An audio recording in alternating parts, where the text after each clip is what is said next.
நடிகர் சஞ்சீவுடைய மனைவி பிரபுதேவா அவர்களை விமர்சிக்க எந்த ஒரு தகுதியும் இல்லை அப்படின்னு பல்வேறு நெகட்டிவான விமர்சனங்கள் இப்போ எழுந்திருக்கு. சென்னை நாரத கான சபாவில் ஜூலை 26ஆம் தேதி அன்று கலைமாமணி குரு ஸ்ரீ உடுப்பி லட்சுமி நாராயணனுடைய 100வது பிறந்தநாள் விழா கொண்டாடப்பட்டிருக்கு.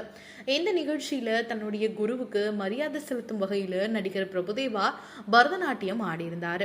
இந்த வீடியோ சமூக வலைதளங்களில் பரவி மிகவும் சர்ச்சைக்குள்ளாகியிருக்கு.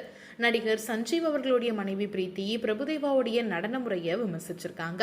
கிளாசிக்கல் டான்ஸ் தவறா ஆடப்பட்டதாகவும் பிரபுதேவா மாதிரியான ஒரு லெஜண்ட் இப்படி செய்திருக்க கூடாது அப்படின்னும் புதிய நடன கலைஞர்களுக்கு வாய்ப்பு கொடுத்திருக்கலாம் அப்படின்னும் தன்னுடைய ஆதங்கத்தை பதிவிட்டிருந்தாங்க.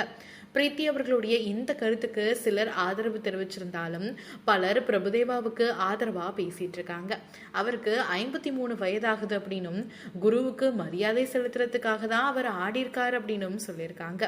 இருந்தாலும் பிரபுதேவா அவர்கள் ஆடினது சரியில்லை அப்படின்னு பிரீத்தி அவர்கள் விமர்சித்தது இப்போ பேசும் பொருளா மாறி இருக்கு.